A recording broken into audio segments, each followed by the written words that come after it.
We need to do several things. Number one, we need to become more acquainted with one another.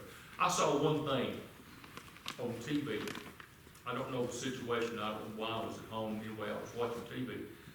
And I was flipping channels, and I came to a Baptist worship service. You know, they don't do everything wrong. Y'all do know that, don't you? Yeah. One thing that they did, and I thought this was so impressive, they got up, they sang their first song, they had a prayer, and then they, of course, music was playing and whatnot, and while that was going on, everybody got up and they walked around each other in the auditorium and talked to one another, shook one another's hands. And that's developing a relationship right there. You know, that's not a bad thing to do, folks. To have that kind of an activity among ourselves, that we enjoy our time together. And I do hope that we do enjoy our time together. We need to spend time together. If y'all were here Friday night, we had, what we had? You said 40 folks, about 40 folks here. We had 40 folks here Friday night that was enjoying their time with each other. And I think that is so good. That's what we need. And you know, COVID has stopped a lot of that in our lives the last couple of years. Hopefully we're going to be able to get back into some of that again and start doing some of these things again that will bring us closer together as a group of God's people. Because that's what we need to do. You know, when you was developing that relationship with your spouse, you didn't do it long distance, did you? I happen to find out long distance relationships generally do not work. You have to have a close relationship with anyone. You'll find you're wanting to be with that person. You'll find you're wanting to do things with that person. You want to share with that person. That's what relationships do. That's what we need to do as a church. We need to share together, enjoy our time together, being together, and develop a lasting friendship. Well, you know, the Lord tells us to love one another as I have loved you. Absolutely. You know, it's the second greatest commandment. You love your neighbor as yourself. Love is the key for everything that we do as a Christian. So we develop this. This is not something that instantly happens. Every relationship has to be developed. Now, let's look at this from a spiritual standpoint. Let's think about some of the things that we can do to build our Christian relationships. Let's say with God. How can we build our relationship with God? Because, like I said, we need to be closer to God today than we were when we became Christian. So what are some of the things that we can do to help develop that relationship?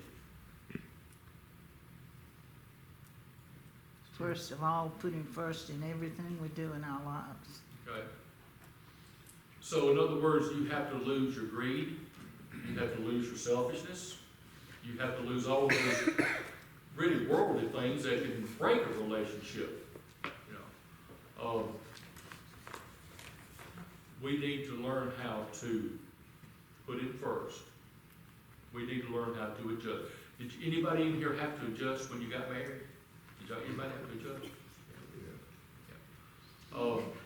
I didn't have to adjust when I was a kid because, like, I was an only child. I didn't have to share my toys. I didn't have to share my room. I didn't have to share anything. Everything was mine. And then this person comes in and she says, "It's not yours anymore." Mine.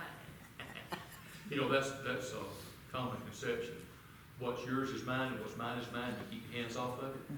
Y'all heard that before? No. Yeah. You know that. Know what you said? Okay.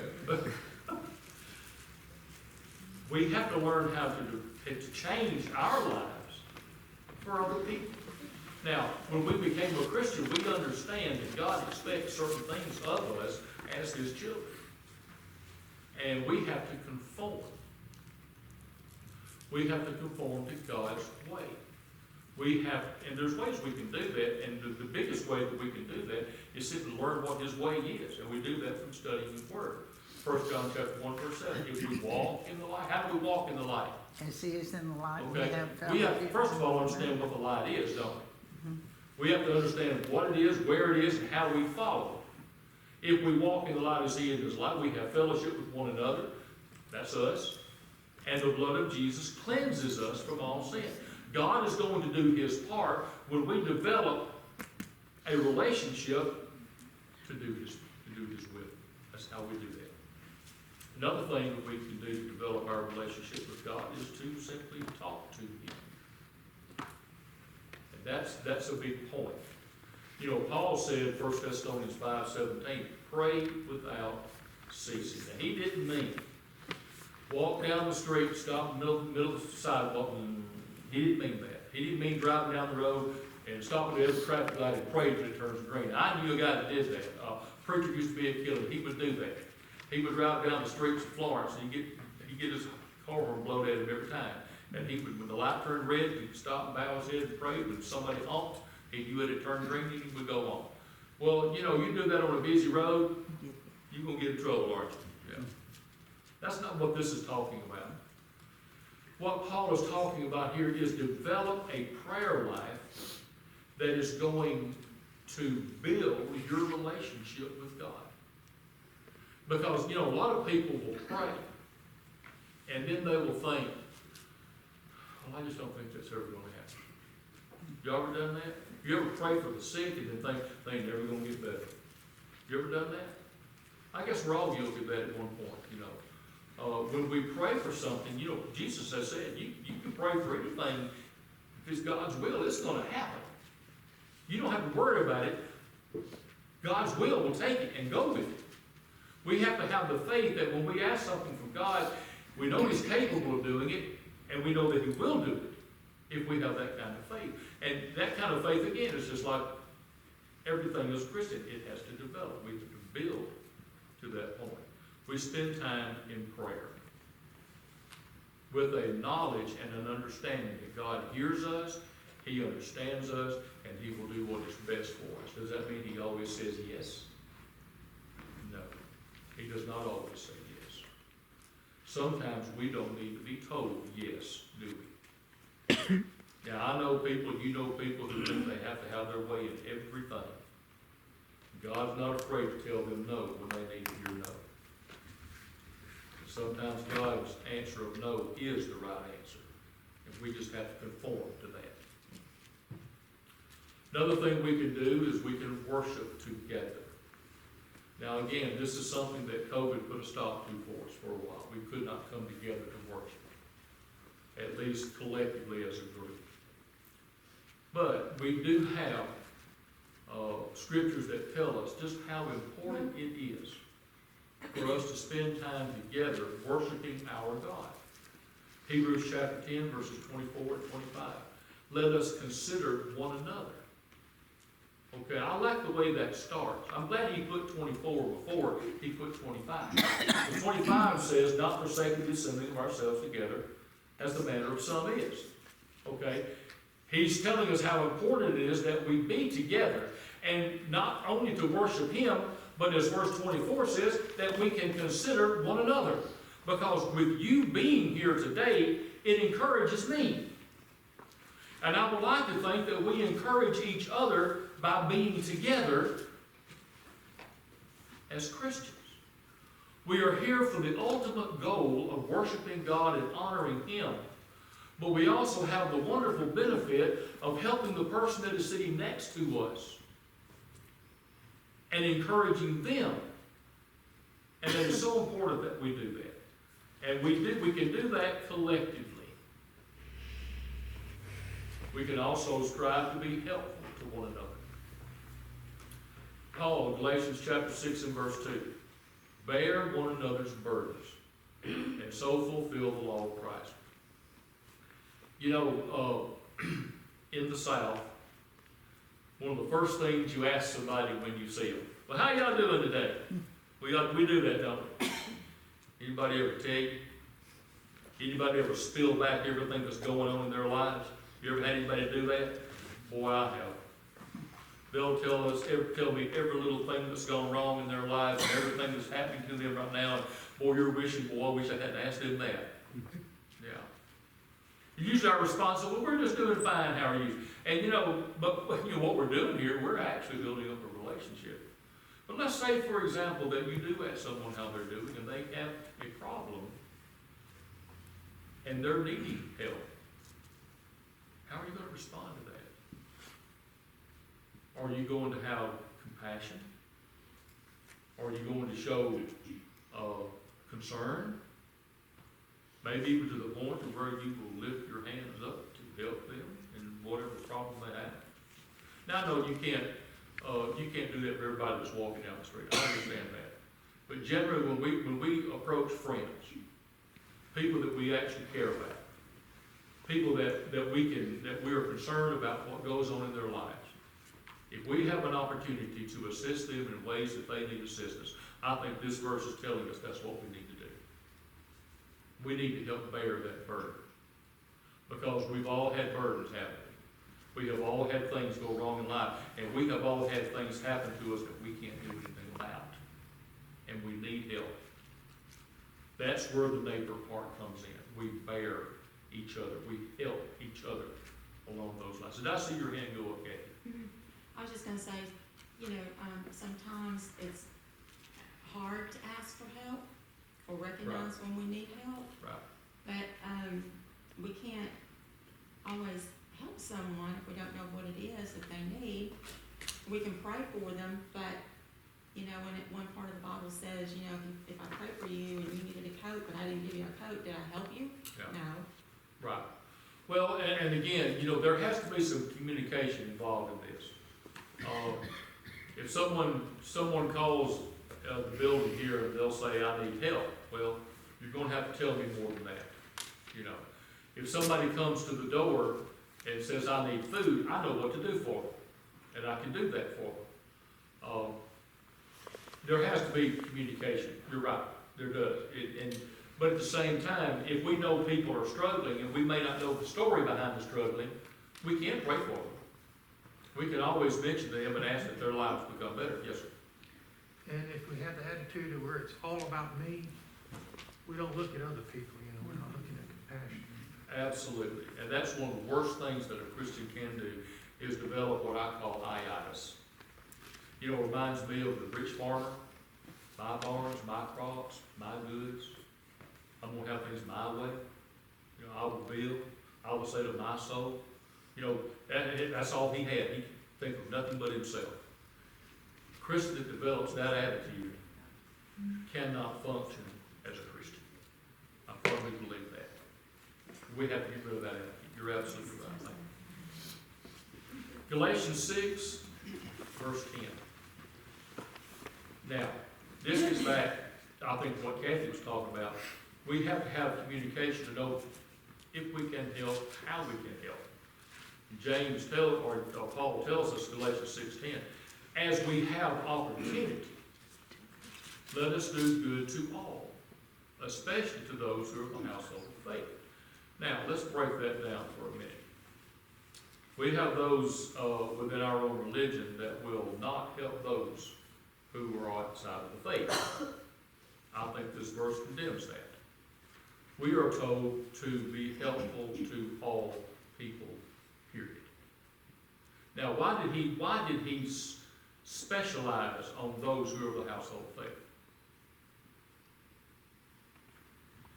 There's some precedence there. Okay. Well, let me ask it this way. We're to be like-minded. Okay. You have a neighbor down the street, or on the other side of town, that has a need.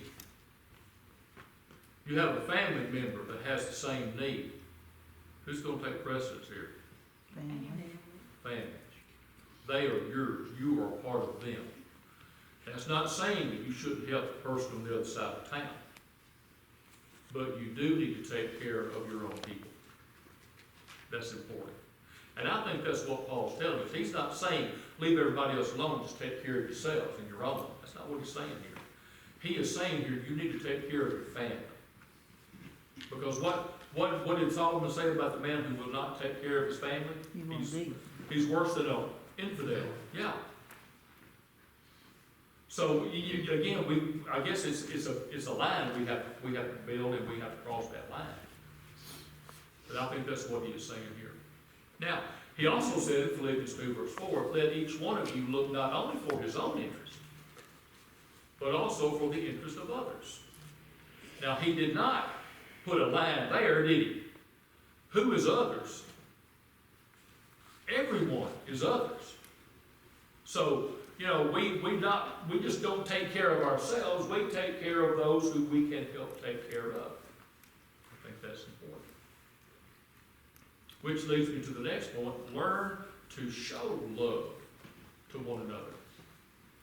What if you never showed love to your spouse?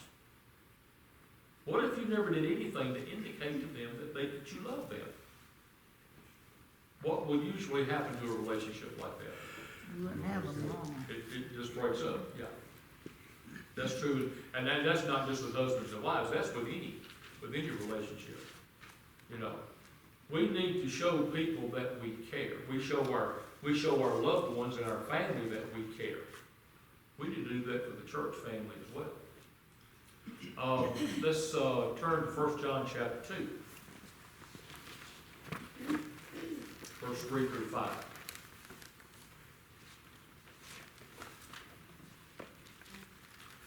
Now by this we know that we know him, if we keep his commandments. He who says, I know him, and does not keep his commandments is a liar, and the truth is not in him. But whoever keeps his word, truly the love of God is perfected in him. By this we know that we are in him. All right, let's analyze this verse for a minute. All right. On our roll book here at the building, we actually have, I think, 97 people on our roll book here at Dawson Road. When's the last time we've had 97 people in this building? Probably Friends and Family Day 3 years ago. That's probably it. We have 93 people on our roll book. We do not have 93 people who show their love to God. That's what it comes down to. If you're going to show your love to God, you're going to show your love to God. You're not going to put your name on a list that says, I love God. And you can ask probably any one of those 97 people, they're going to say, yes, I love God. But they're not going to usually show that love. Not all of them will show that love as they should, as this verse tells us. You know, you can say, I'm a Christian, I'm a Christian, I'm a Christian. If you don't put Christianity in your life, friends, you're not a Christian. That's what it comes down to. So we have to show that Christianity. Just like we have to show that love in a human relationship. We have to show the one that we love them. All right? So we learn to show love for each other. One of the greatest challenges in building a relationship with one another is learning how to live with imperfect people. Which one are you? Are you one of the perfect people? Or are you one of them imperfect people? If you was a perfect person, could you live with someone who was imperfect? Think about that for a minute. You are a perfect person. You never say anything wrong. You never do anything wrong. How are you going to live with somebody who does? Are you going to be able to do that? No. Someone who is always right and everything is always going to see the wrong in everybody else. Now, boy, we're crossing the line here. We have a lot of people on this planet who knows everything, thinks they know everything, and will tell you they know everything. And they haven't got time for people who don't. Have y'all noticed that? People who think they know it all and they can do it all, they haven't got time for people who they look at as inferior and can't do it, won't do it. But the fact of the matter is, there is no such thing as a perfect person, even though they may think they are. The only way that you can that you can be in harmony with an imperfect person is if you are imperfect yourself, because you understand imperfection. And I would like to think that everybody in here understands imperfection. I find myself saying, I'm sorry, a lot more than I say, I told you so. And I guess that's the way it should be, shouldn't it? Yeah. We belong to a family who is imperfect. We have all been washed in the blood of the Lamb. We will be perfected when we walk through those pearly gates, but right now, We are imperfect people. The person that you marry is an imperfect person. The child that you bore is an imperfect person. The mother and the father that you have are imperfect people. And we've got to learn how to live with that. We have to learn how to build a relationship with imperfect people because we are imperfect. We all have our faults, we all have our shortcomings, and sometimes we're not lovable, are we? And if we're not lovable, what usually happens to those around us? They don't love us either. And we have to work around that. Questions, comments on this? Well, here's the question. How do we live with imperfect people? And remember, when we answer this question, we're talking about ourselves. How do we live with imperfect people? One little word that we don't like to use. I'm sorry. Humility. Humility is a very hard attribute to learn. 1 Peter chapter 5, verse 5 and 6. Oh boy. Likewise to the younger people. When I was a teenager, I was so much smarter than my mom and daddy. You know, they were the dumbest people I ever seen in my life. They could not understand me, and they can't understand me. They're just stupid. That's all it comes down to. When I got a little older, my daddy became the wisest man I ever seen in my life. He knew how to handle things that I couldn't even begin to handle. And we changed our attitude about that, didn't we? Probably all of us have gone through that. Yeah. Likewise to the younger people. This is why Peter's telling us this. Submit yourselves to your elders. Oh, boy. They just think they know it all. You know why they think they know it all? Because they don't know it all. But the fact of it is, they've already been in your shoes. I was a teenager. I was a teenager from 1972 to 1979. I guess that's right. And I thought I knew it all. But I didn't. Because you gain wisdom as you get older. You're right. You gain wisdom. And probably the quickest way to gain wisdom is by doing something dumb, right? By messing up. You know, that's just like the little child that wants to reach up and touch the stove. You know, and you don't touch that stove. Well, you know, when you tell them, some children, well, they're all that way, I guess. When you tell them don't do something, they're going to try to do it, ain't they? But now when they reach up and touch that stove, you can bet your bottom dollar they'll never do it twice. Because they have learned this is not the right thing to do. Well, sprouting off at your mama and all, and she says, I'll cut your lights out. Yeah, well, you know, that's happened a few times too. Yeah, at least it did in my house. Mine. Yeah. You know, likewise, you younger people, submit yourselves to the elders. Why? They have already done what you've done. They've been there. They understand. They had to live through it. They can help you live through it. They can help you live through it in a better way than they lived through it because they went so through. My daddy told me, I don't want you to go through some of the things I had to go through. And we don't want that for our children. We want our children to have it better than we had it. Sure we do. Submit yourselves to your elders. Yes, all of you be submissive to one another and be clothed with humility. So important that we do that. I seen a hand go up. I think Proverbs says so it would go well with you and you would have a long life on earth. Okay? Right. That's the children obeying their parents. Yeah. Also, we think about the hard hit factor, you know, where you don't learn from your mistakes, where you just keep doing the same thing over and over. Yeah. Right. And we have people like that, don't we? Oh, yeah. All right. Roll over to the next. Philippians 2, verse 3 through 5. This is another thing about humility. Let nothing be done through selfish ambition or conceit, but in lowliness of mind, that each esteem others better than himself, that each of you not look out not only for his own interest, but also the interest of others. Let this mind be in you, which was also in Christ Jesus. In other words, Paul is reminding us, this is what Jesus did. We know that Jesus was our greatest example, right? He not only told us how to live, he showed us how to live. And this is what the writer is telling us here. Let this mind be in you, the lowliness, the humility, esteeming others well, because this is what Jesus did.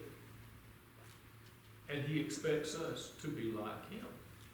You don't do things to glorify yourself. Absolutely. Absolutely. And so many people try to do that today. And y'all have heard me say this before. When we try to make ourselves look good, what is the easiest way to do that? Make someone else look bad. Oh, it's so simple, you know. If you can make someone look bad, and you're the one that did it, oh boy. You know, now I remember when I was in school, we all had tattletales in our classroom, you know.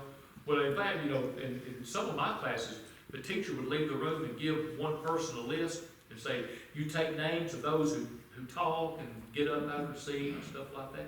I would never do that. Because, buddy, the person with that list in their name, everybody's going to come after them. You can bet. You know. But we had some people that loved that. And they would, boy, they was just like Zeus with a lightning bolt. They was ready to strike. You know, if you messed up. This is not humility. Questions, comments so far? Y'all not talking this morning. Humility is having the right view of God and the right view of yourself. True or false? Humility is having the right view of God and the right view of yourself. That's true. That's a true statement. Okay. We cannot have a proper view of ourselves and each other and not have a proper view of God, can we? That verse 8, that you were looking at, Philippians 2, verse 8. Mm-hmm. And being found in appearance as a man, he humbled himself and became obedient to the point of death, even the death of the cross. Exactly. And again, Paul is reminding us, Jesus has been there. He did this for us. He showed us the attitude that we need. Right. Our opinion of ourselves should not be too high. And also, it should not be too low. Why should it not be too low? We're a child of God. Pardon? We're a child of God. We're a child of God. Exactly. That was the answer I was actually looking for. We're God's people. We are special. It's even gone as far as saying we are separated. We are to be separated from the world. That makes us special. We belong to God. No, there's nothing wrong with us. We don't need to bury our heads in the sand or put a hood over our head and walk with our face down so nobody will know who we are. We're Christians. We're God's people. Be proud of that. But not to the point where you become haughty about it. Like the Pharisees. The Pharisees they followed the law now. Well, they bend it every now and then. But for the most part, they followed the law, but they were proud of themselves for it. You know, particularly the one that was in the temple with the publican, and he prayed, God, I thank you I'm not like other men. I mean, and then he started telling about all the things that he didn't do, that he was insinuating this guy in the back did. Yeah. He was calling himself godly, and God was calling him what? Foolish. Haughtiness. We got to stop there. Any last comment before we leave? We're gonna take up at this point. I got some more to say about humility, and we'll take it at this point.